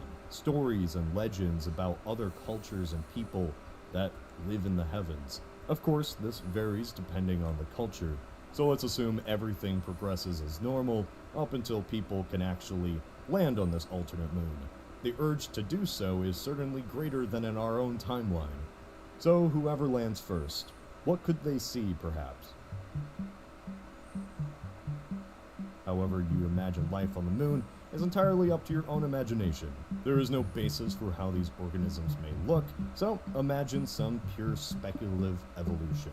what forms of life could take place in I an like that. environment a third of the Earth's gravity.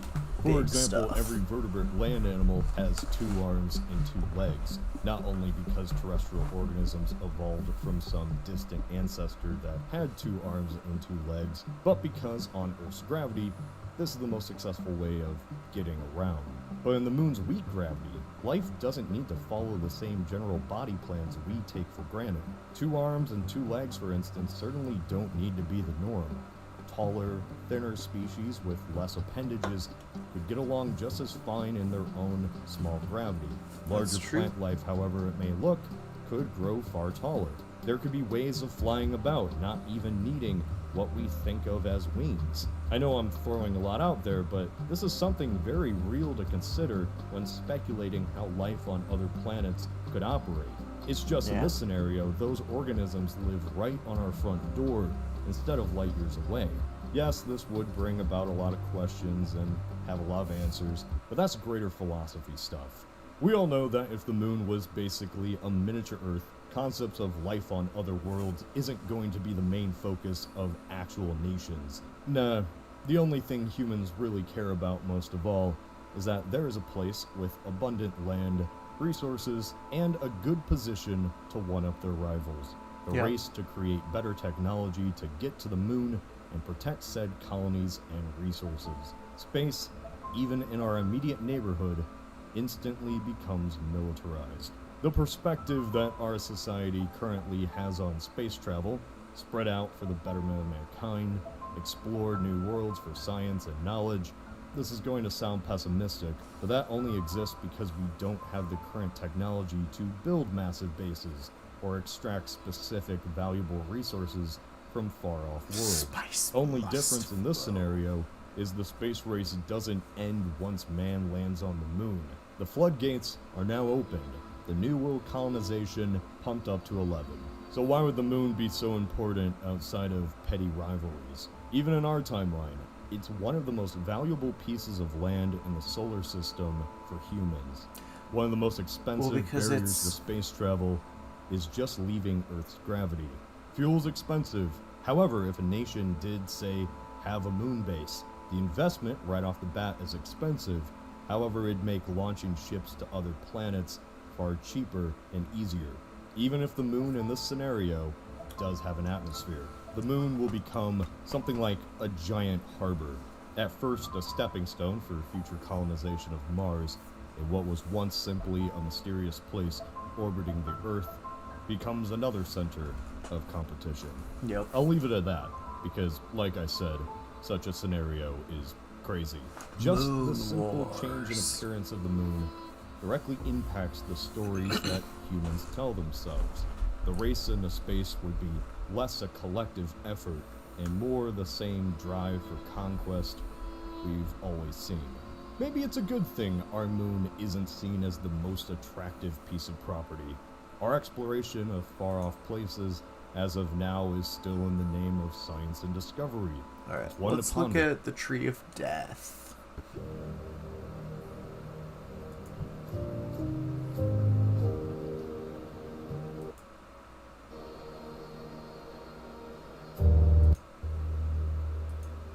Alright, here's our boy. Hey, Wow, he looks like me. Oh no. He looks like me. blessings. Welcome. Except he's also a rapist and I'm not. Back to the stream. Or if it's your first time here, welcome for the first time, I suppose.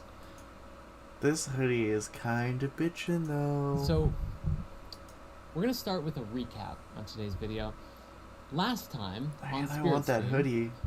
I warned everybody, basically, that we were going to be producing a video, or publishing a video, called The Tree of Death. And basically explained that, as a warning, you never know what's going to happen when you watch it. Because there's this idea, as it relates to the Tree of Death, that the moment that you think about and invoke, even mentally, just conceptualize these frequencies, these ideas, these demonic realms, for lack. Are we about to get into, like, the Roko's basilisk of spirit science? Is this a cognito hazard? Could be a better way of saying it, that they could potentially come into your life whether you want them to or not. And this was explained in the video. I kind of don't want to get Spirit Roko's basilisked. Fine, let's do it. When it came out this past Monday. So if you haven't seen it, go to YouTube or Facebook if you're watching it there, and find it, and you can see what I'm talking about if you're interested. And the concept is basically this: is that when you look at the Tree of Life as the foundational map of existence, we need a way of understanding and explaining the dark sides as well. There is darkness in the world, so if all of the realms of existence are all pure and holy and good, then where does evil come from? It's really And all therefore, love and light, guys. the Qliphothe, or the what? the Tree of Death, is a system by which we can categorize and understand what all of the ancient I don't think we need this religions would write about when there's like the demons and stuff, especially in the Old and New Testament. Satan and those guys, Lucifer, and all of them. Basically, it's a way of mapping that realm. However, what we didn't really get into in the video, like the video itself was an explanation of how to read this map, basically. But it didn't really get deeper into like what are demons, how and why does this work, how do you deal with this? But we left this clue at the very end and said, look, all of these things that the dark forces of existence are outlining are all things that are within us, things that we are creating, right? Like, for example, Oh yeah, you got some the one demons that's in you, associated Spirit with Science Yesod, boy? Yeah, you do. Closest to the bottom, but not the bottom of the tree itself, is It's okay. translates to a Ashtar words will with protect pollution, us and from we've created spirit a lot of demons. pollution. But this is essentially He's here for describing us. that the pollution is within our energetic bodies, within our bodies of consciousness, right? And if we can clean up our own energetic fields, Ashtar will activate always our protect Merkaba, do that us. whole spiritual thing, that we clear up our mental awareness, our emotional bodies, we find that inner healing, and we cease to create pollution. And the idea then being that if we can heal that individually for ourselves, and then we do that collectively, then we essentially solve the root problems of where pollution comes from to begin with. I And can't that's get the whole over this basic idea. hoodie. It relates with many, many different ideas on the It's so cult leader. I love it. tree of death as you go down that stem into anger and jealousy and duality and things like that. And the God, more I that wanna be a we cult leader. as people ascend into Oops. the realm of healing those things, the less and less power they have over us, right? Simply by acknowledging it. And so the question of like, how do you deal with demons, or how do you deal with darkness, or the tree of death? There's many, many, many different ways, and they are all basically love and light. I fucking called it. I said it. The two forces of goodness in the universe, right? And Guys, often it's described all by love the and tree of life light. itself, right? That the creation of all things ultimately You just stems gotta- from love and light, just mind and soul. raise your right? And then those vibration, things are kind of like guys. as above, so below of each other, mind and soul, producing life and light. And so, Experience is just a hologram. from that perspective, it starts by illuminating the darkness, I wish that I didn't brings you to the know place of so facing much your about shadow. this shit, facing who you are, and yet who you have become.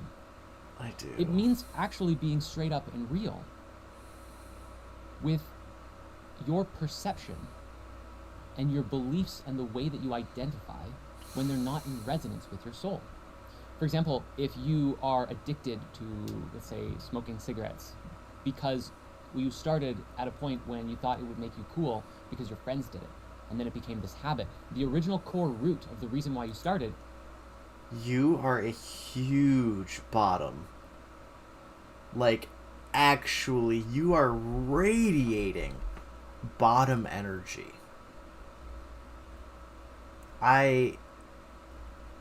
This man takes it up the ass. That's all I have to say about that.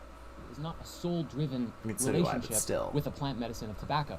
It's a ego-driven compulsion based on an If you emotional can't desire call to be bottom loved out for by your being a peers. bottom, then what's the There's a big point of difference free there, speech? right? And so as we grow up, we take on these different ideas and beliefs, these subconscious, unconscious beliefs about ourselves and who we are, and it shapes our behaviors and our actions, and it shapes the kind of person that we become in life. And usually, you know, there's some sort of combination there, like the ego's driving a lot of the ship, and the soul is driving the other half. And it's a dance of how much of each is really, you know, who's in the driver's seat for which parts of the journey, and why, and how often do you switch, right? Do you change out the roles? And so Oops. that takes courage. That wasn't supposed to happen. It takes courage to be able to do that. Not everybody does that, you know? Being able to actively and regularly look at yourself in all of the ways that you are. Seeing what you become. A rapist, yes, we know. Thank you. Because we often get very attached to the stories. The stories, because they make us feel empowered to have a sense of control over what's going on in life. And the amazing thing is, right now, we're in this period of time where everything. What does Emma Watson have to do analogy with this, buddy? that I heard recently, and we're actually going to animate it at some point soon, which is that, like, life before the pandemic was, if you imagine, like, life and all of the aspects of life as, like, and in society as, like, a series of boxes, like 100 boxes, and they're all mostly We live in a stable. society And there's, like, 2 or 3 in your life that are moving boxes. around actively, you know? These are, like, things that are happening in your life. Well, since the pandemic hit, that's flipped, and the amount of stability that any one of us has with this whole thing is a lot less than it used to be, as all of society goes like this and starts shifting around and shaping and changing and moving around and stuff like that. But that means that there's an opportunity, with everything moving and shaping and rechanging itself, for us to participate in that change and become creators, because things are less stable, more transient than they used to be. Things are moving around. You can be the mover and shaker and shaper of life. And that's something really special. Okay, And so say this is an something invitation, about the really, for everybody to do pyramids. that. You know, for everybody to open up to the possibility that you are a creator and you can do amazing things and step into that life for yourself. And so I have a bunch of notes here, different ideas and things that I wanted to talk about in relationship to this. Originally, there was a much cleaner flow, but it really did become elaborated upon just in the moments right before the stream. There were so many things coming up, and I didn't know how to deal with them. But I want to share a couple things here. So I'm just going to point out read some points, talk about them, and then we'll weave it together into the bigger picture, okay? Okay. So right when I started the stream, one of the first comments from some guy, modern day something, I forget what his name was, said that the tree of life does not exist. He says that spirit science has been compromised because I'm talking about things that are, you know, illusions. And I loved that, from the perspective of saying, well, yes, absolutely, but everything is a hologram. You know, I got it. I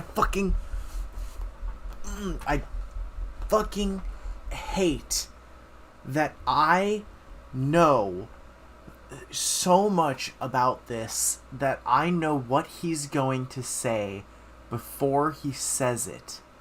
I hate it so much. You cannot comprehend the psychic damage that watching this man and just knowing that I have all of the same information that this man has in his head in my head. The psychic recoil is shocking.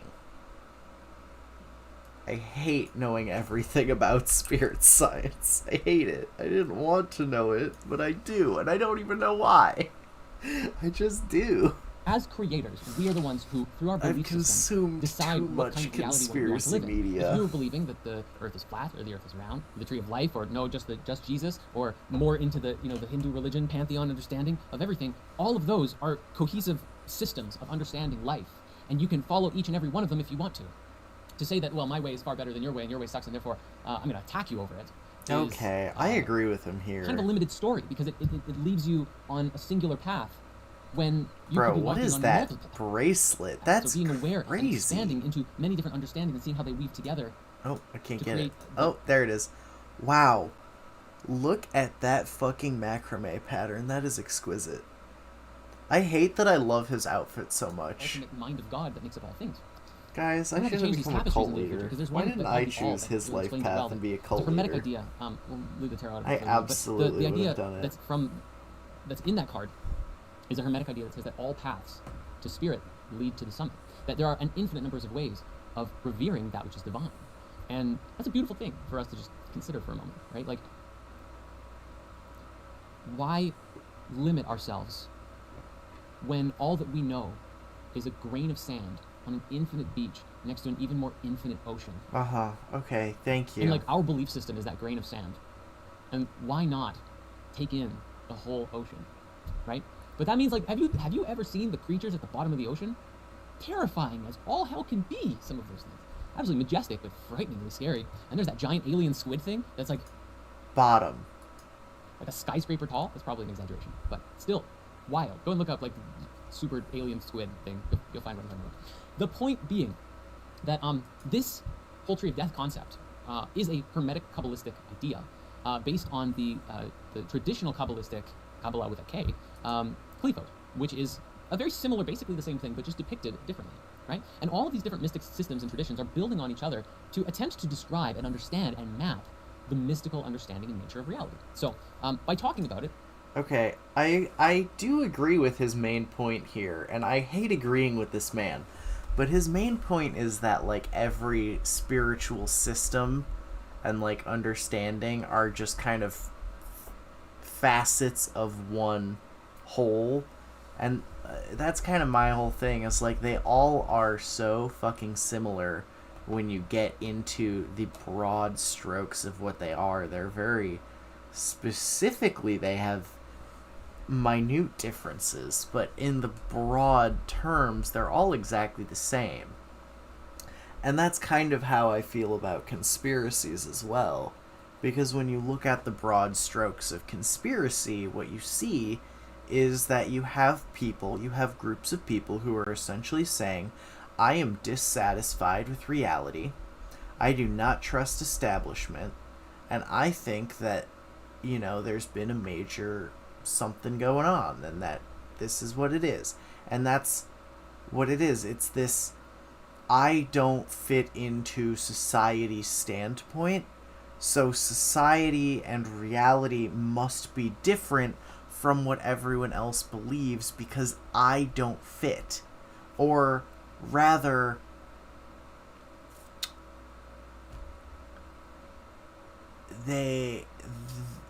they're not content with the version of reality that the masses seem content with. And to be fair, I'm not either. Like, obviously the government is corrupt and does horrible, terrible conspiracy things.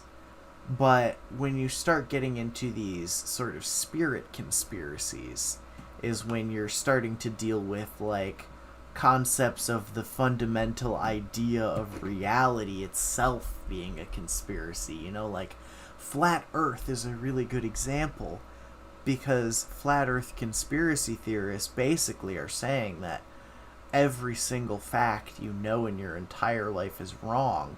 And the reason that they are like that is because they want it all to be wrong so that they can build their own reality where they are correct. And that's kind of what he's saying. by sharing in these concepts, my intention is simply to say, let's not be afraid of learning. Because at the end of the day, Let's not is be the point afraid of the of video. learning, And us saying guys. warning, something could happen. Well, one, things did happen when we made it, but it's all there for us to learn and to explore and to discover deeper and deeper truths about who we are, including if we are looking at these darker parts of ourselves, which is, of course, the relationship. When we learn about the tree, you're just learning about the dark side of yourself and how to transmute that. And so the way that I've learned, personally, my favorite way to learn, to do this transmutation process is actually the process that has been given to us from Rithia. And I say given to us, meaning like they share it openly with the whole world, and they facilitate it there in such an amazing way. So I wanted to just share what that process is, because again, this is something that you can do simply by intending this to be a process that you're walking, which is see who you've become, merge back with your soul at all costs, and heal your heart.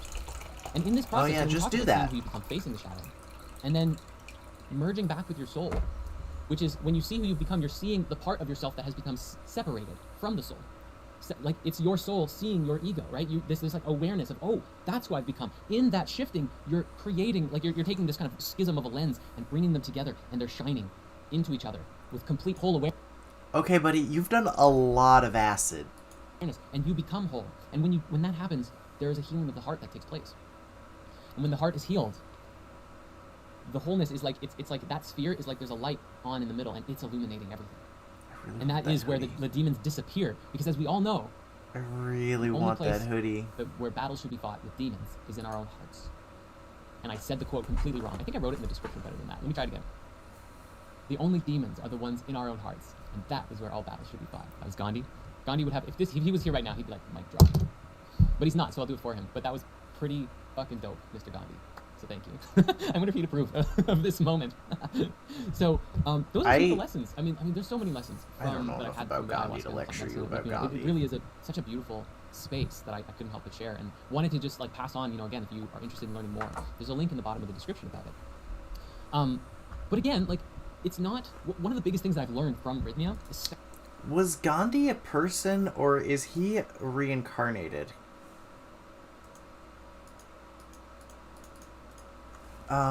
Is that how that works? There's...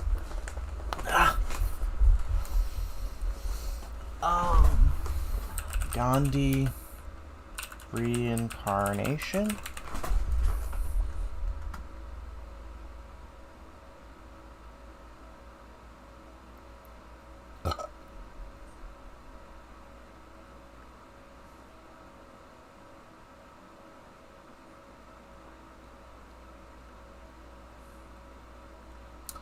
No, who's the leader of Tibetan Buddhism?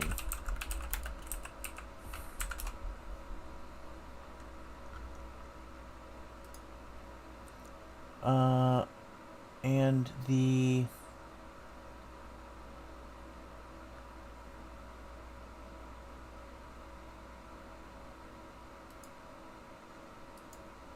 Oh, the Dalai Lama, that's who I'm thinking of. The Dalai Lama is the one who reincarnates. Okay. I was confusing right now, is that life is a ceremony. Life is a ceremony. It's not just in ceremony when you're on some psychedelics or some plant medicine. That like each and every moment, each and every day, we have an opportunity to grow and to shift and to change and to evolve. And that like the things that happen to us in life are there for a reason. 1.1 million subscribers. And if we're looking for the lesson, then you should really shift into that mindset that it is they're like of growth, of evolution, of like personal evolution, stepping into higher and higher versions of yourself. So like if something traumatic happens, I shared this in a couple streams ago that I got into a car accident, right? And that on top of that, the insurance company was like, we're not going to help you because you were traveling at the time. Okay, got it, cool. That whole experience churned up so much for me. And yet every single like time that I would gaze into the totality of what was happening from a, like that bird's eye, spirit-minded perspective, I just saw like that He just did the same exact hand motion that the Angelic Initiative uses. Wait.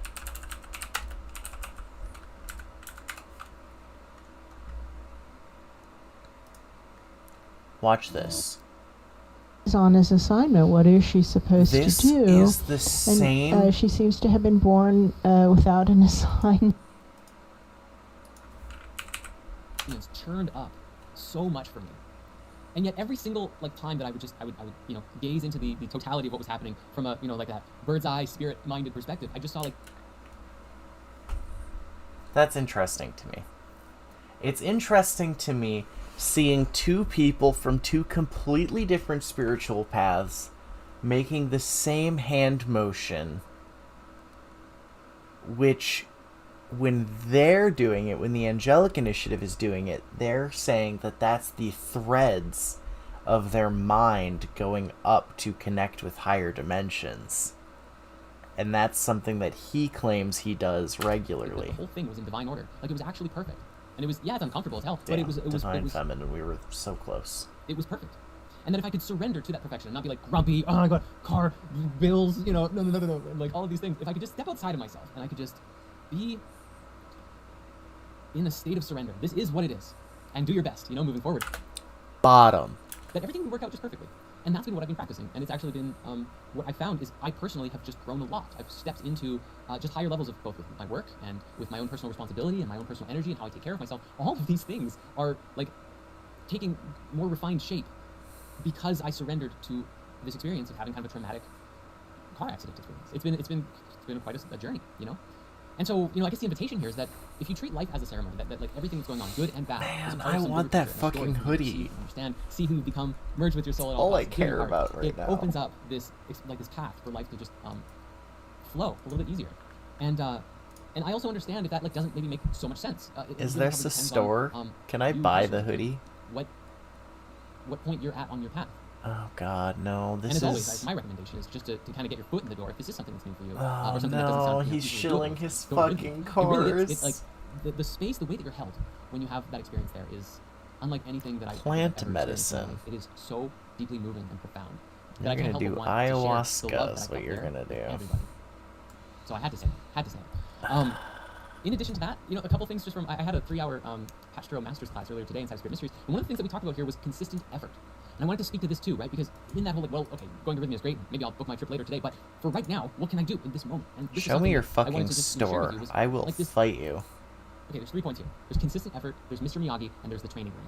Okay, so consistent effort I is found being it. able to consistently show up for yourself Yes. on a daily basis in a way that is valuable or beneficial or meaningful to you. And I think honestly, I'm just sharing this because we all know this deep down. Yeah, if you meditate for even 10 minutes a day, after a couple weeks, you'll start to be like, wait a second, this is actually really, I'm clearer than I've ever been before, right? But sometimes it's hard to get your foot in the door to start that. And we just sometimes need a pep talk. So $149. I don't Are you fucking kidding me? And it's not even a hoodie, it's just a t-shirt.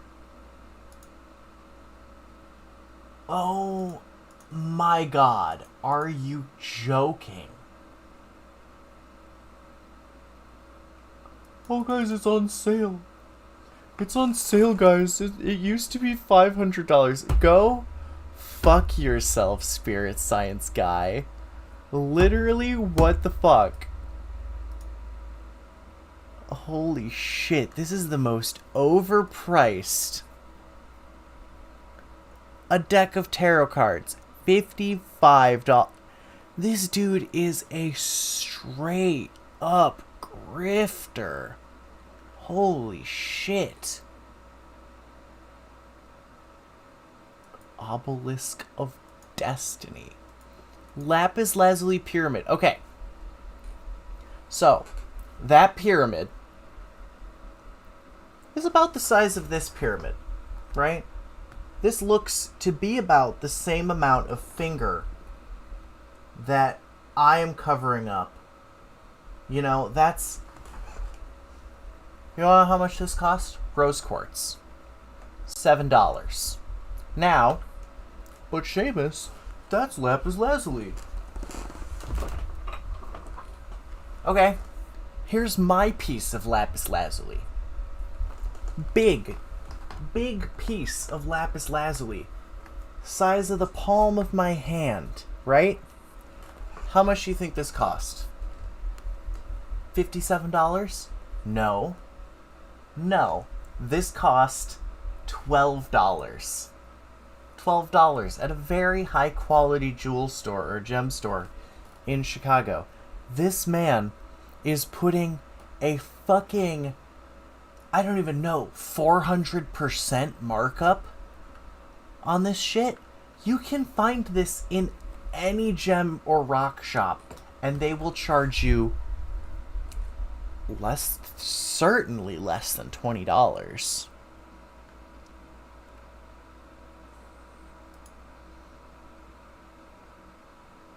What the fuck is this? This is just a big piece of rose quartz. 2.35 pounds. So I have a gem dealer that I use, that I have bought from previously. He sold me this big boy for $20 less. And he also sold me 2 of these beautiful strawberry quartz obelisks. And he had one that size. He had a rose quartz one that size for much bigger than that actually. It was like 6 pounds for less than $100. It was maybe $120 at the most expensive. For something that size, what the fuck, dude? Oh, healing magic rose quartz sphere. Also, Orgonite? You're selling fucking Orgonite. Jesus Christ. Oh, God. Alright, show me all your shirts. You only have one shirt.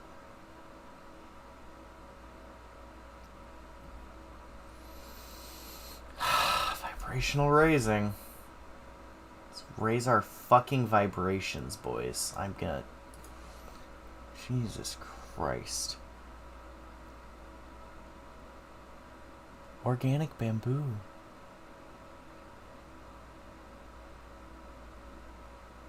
I want it, but I'm not paying $149. Absolutely not. What do the reviews say?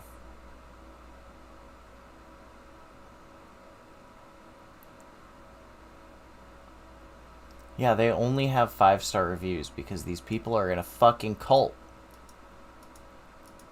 That's everything on their store. Everything that I care about. They have this, which is basically a fucking... it's a play mat for your tarot cards, is all it is. It's like if you play Magic the Gathering, you have your little placemat for your cards. That's what this is. Yoga mat. I am very upset at discovering this man's store. I am obviously in the wrong business. Maybe it'll help. You know, like whatever it is for you that you're needing to, or you know inside that it's something that you want to work on. Like if it's Jesus Christ, or whatever, just come up with, think of for yourself. What's the most meaningful thing to you? Where do you want to be in your life? And what is the one thing that you can do every single day, just a little bit? And it doesn't even have this shit. He did this himself. More likely, he had one of his cult members make this for him. Better at it, right? If you've been following on the Spirit stream, not the Spirit stream, the Piano Time stream on my personal channel, you might have seen like 2 months of piano practice very consistently. It's actually really amazing to watch what's happening there. And it's just about showing up a little bit at a time, you know. And so Mr. Miyagi is because my friend Nelson has been getting me to watch Cobra Kai, and then I've been revisiting the original Karate Kid movies because I've never seen the second and the third ever. And now I've only never seen the third one. But I'm really connecting with this masterful Mr. Miyagi vibe of like, it's just wisdom applied to matter through patience and diligence and consistent effort. The way that he trains his students is really remarkable to see. And so when it comes to the training room, the concept of the training room is like your own personal dojo. Like where do you want to spend your time in your personal evolution on a day-to-day basis, right? What are we actively working towards, right? Do we have like an end goal or even like a vision for ourselves in mind that we want to be moving in the direction of? And if that's like whatever that is, you know, just again that consistent effort to move yourself there. It's just one of the most valuable things that each and every one of us can do. And I think I needed to hear this as much as anyone. So I think that's why I'm saying it right now, honestly, because it's been coming in, and I want to like anchor that frequency a little bit more just by sharing about it, talking about it, you know, opening up that conversation. So the last thing here on the list is, what is a demon? Right? We talked about the tree of death. We talked about the relationship to, you know, the Qliphote, these husks, these shells that block the pure emanations of access to spirit. And what exactly is a demon? Sorry, I got a little distracted because I saw this message in the chat here that said, what are we talking about exactly? Like Tree of Death or Karate Kid? And the answer is yes. The answer is yes. And the way that they weave together is very simply that... That's a good question. I think it was exactly what I was going with. Hold on, let's come back to this for a moment. What is a demon? Demon comes from the Greek, daimon. I'm gonna fight you. Daimon, when you go into the depth of what that actually means, it was more like a tutelary deity of a sort. It was a spirit, kind of like a kami, but a little... The concept of the daemon is what he's trying to say, or maybe the double speed is fucking him up. The concept of the daemon is... The general idea is that you have a sort of oversoul that's aware of every single lifetime you've ever had, and it guides you through each of your incarnations, and at the end, or like during your incarnations, it learns. So a sort of an analogy for it is, you are a video game character, right? You're Solid Snake, moving through the same level over and over and dying each time to be reset at the start. Your daemon is the player who gets to see what happens each time, and even though you don't remember because your memory is reset each run, your daemon knows, oh, okay, this time there's an enemy on the left. There's always going to be this right here. That's always going to be over there. I can hide over here. Your daemon is the being that each time you reincarnate gets more and more knowledgeable and more advanced. And the ability to tap into the daemon is what gives you this sort of like foreknowledge and foresight of things that are going to happen to you, because the daemon is a higher dimensional being, so it can see into your own personal future and beyond. A little different from the Shinto understanding in Japan.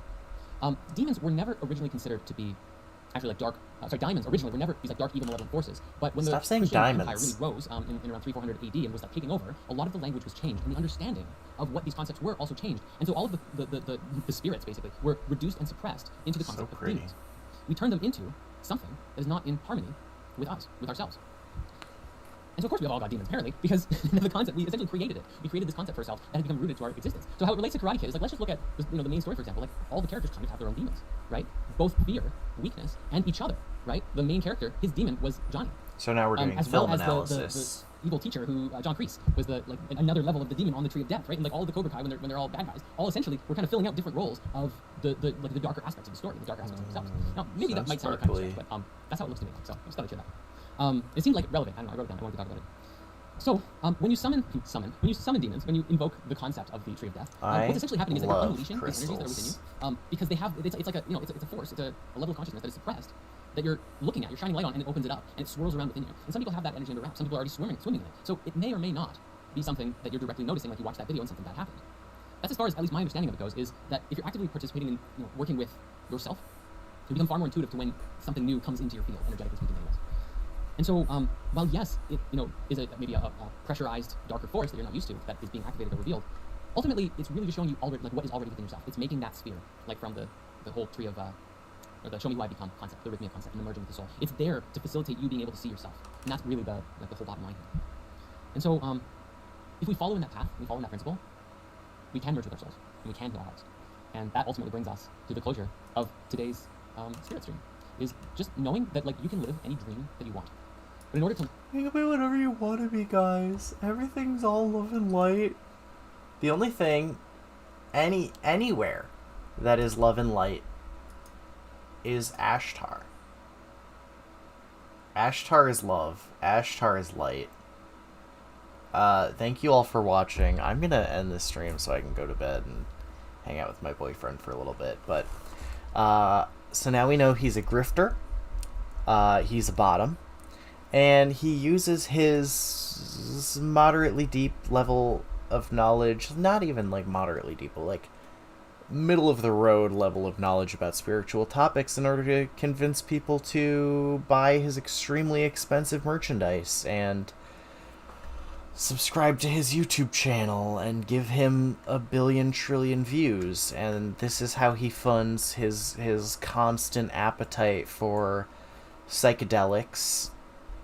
How he attempts to get Emma Watson to notice him, and how he, lives his life and funds his life, and like, no shame in a little grift, everybody's got a grift. I have a grift. My grift is, right over there. That's my grift, right up there. Subscribe and I'll do a shot of Malort. That's my grift. That's what you are paying for. But thank you for watching, femboys and gentlemen. I will see you all, maybe not tomorrow. I've got a busy 3-4 days coming up, but I'm off Tuesday, Wednesday, Thursday this week, so I'll probably do a stream Wednesday, tentatively Wednesday. So I'll see you all soon.